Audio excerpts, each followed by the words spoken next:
It's felt like something big was going to happen for the last couple of weeks. Hard to explain those things, but you get those feelings, and you kind of see it in kids and the way they're preparing and the way they're talking to each other. And great game plan defensively by Coach Schaefer and Chantel with our offensive stuff, making sure we got great isolations. Everybody just came together, and you got to do that anytime you knock off a team that's got defending national champions after it.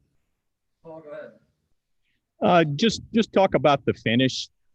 Miss a free throw or two there, which is uncharacteristic, but you made plays when you had to make plays. Yeah, we made defensive stops. The free throws would have certainly made the celebration a little bit earlier and a little easier. I just passed two of our kids in the hallway that said they were going to go shoot free throws. But listen, when you're as tired as they are and the magnitude of those games, those shots become really, really hard. I think we shot 39. So I'll give them a break down the stretch. And, Slocum so hard on herself. But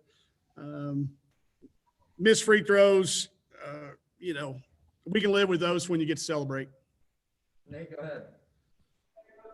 Yeah, Mike, just the getting Egbo in foul trouble, just how big was that? And was that a strategy really to try and go after her?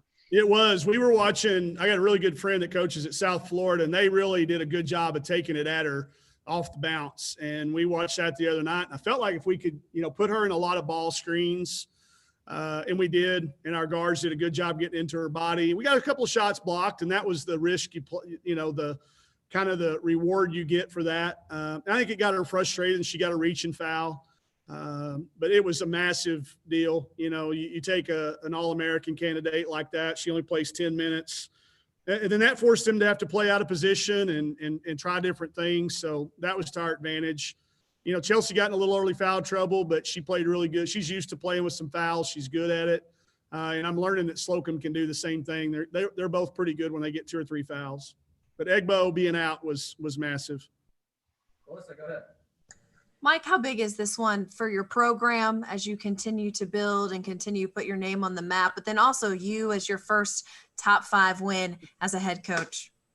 Is it? I thought we beat Stanford one year. We beat Stanford. You're first one here. There you go. There you go.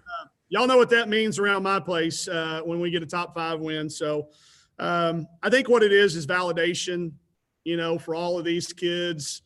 That, hey, why are you going to Arkansas, man? They haven't done anything. Why are you going to Arkansas? They don't play anybody. Why are you going to Arkansas? All that. And I think it's validation for all those kids that believed and everybody in our locker room that buys into what we do. And then just everybody around the program. I mean, Elvis was so excited when he came up with that idea. And everybody just wants it to be a really cool thing. But that gives us validation. Anytime, somebody's got defending national champions at the end of it. And I watched basketball for the last 2 days. I bet I watched more games in the last 2 days than I have in a long time. And with South Carolina losing, everybody was debating on whether Baylor ought to be number 1 this week. I know we won't jump that high with a loss at Maryland, but a win over a team like that, it's validation for everybody, all of us. I hugged a couple of those kids, even though it was COVID, just and thanked them for believing back when we were picked 14th in our league. We were picked 14th in our league that first year. And, now they're even able to get this game. We don't even get this game. The SEC wouldn't have put us up against Baylor if they didn't think we had a chance. We take a lot of pride in that challenge. So we weren't the sacrificial lamb. We kind of, volunteered for it. This was supposed to be our year off. We were supposed to not even play in the challenge this year, but some teams had some issues with travel and some things. This was before COVID, and my big mouth, I don't know what, I just said, hey, we'll play them. So I'm glad it all worked out like it did. And I told the kids to enjoy this one for a long, long time. Scotty, go ahead. Hey, Mike, you got some great flashes from Marquisha Davis tonight. What did you think of her play and what she gave you off the bench? Continued growth and just confidence. Now her teammates have that confidence in her too. It's not just Marquisha. It's her teammates have confidence in her. Like I heard Slocum say something to her, hey, can you give us a lift right here? And she immediately tipped 2 balls away. And, hey, she's been doing things in practice that just make her shake our head. Now she's just starting to do them in games.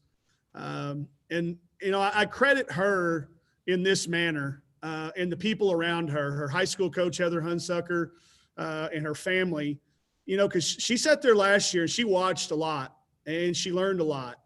And she never once had a freshman of the 2020s mentality of, you know, I'm not getting a turn. She knew her time was coming. And, you know, when we had the transfers in the off season, she came back as focused, and sophomores do that. You know, they get their lay of the land. They know how to go to class. They know how to go to tutoring. They know where to get their food. And now she can settle in and play basketball. But that lift in defensively in the third quarter was tremendous. Andrew, you got anything?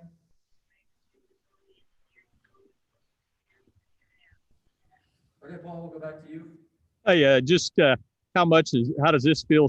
How good does this feel to kind of wipe out a week ago? Nobody's ever taught, you know, you kind of forget about that one now. Yeah, but we knew going in when we scheduled 5 games in 4 days, we had done everything we could do to try to play Maryland early, like the first game or the second game, and it just didn't work out for that. And we knew we were going to be tested. And listen, Maryland's really, really good too. So it's part of it. You know, I've said before, I'm never going to be one that cares about total number of victories at the end of the year. It's the games that you play and who you can end up beating. So I'm telling you right now, playing in that tournament helped us win today. If we don't go down there and play that, then we don't know some things that we've learned about our team and some things that we worked on in practice. We made some major changes in what we've been doing. We've gone to almost a pure motion action and very few set plays because they're comfortable in it. They're learning each other and taking what gives them. And sometimes when I call a set play, they think it means somebody's supposed to shoot it.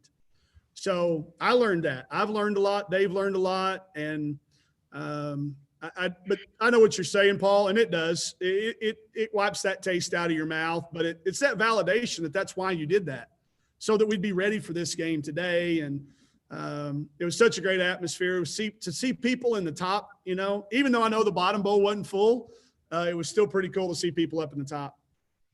Nate, go ahead. No, I'm good. That's all I need. You got anything else? I have one more, if that's okay, Mario. All right. All right, one more, Coach. Go.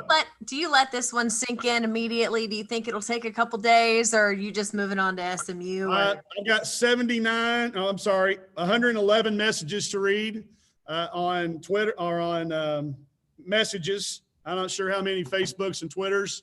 It'll sink in tonight.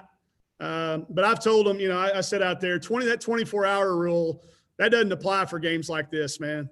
We got tomorrow off. We're going to give them 48 hours to enjoy this one. And I think this group's mature enough to do that. You know, I got a bunch of kids that have been in big games.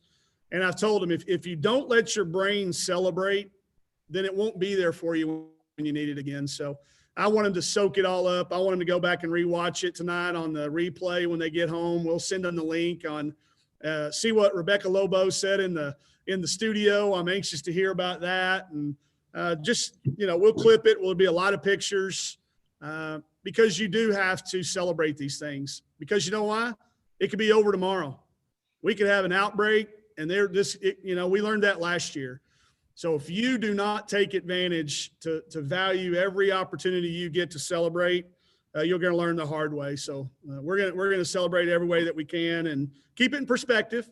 You know, it doesn't mean we go to the NCAA tournament. It doesn't mean we get a home game. Doesn't mean we get a seed, but we got a bullet now. We got a piece of ammunition to fire at people when it comes time to talking about stuff like that at the end of the year.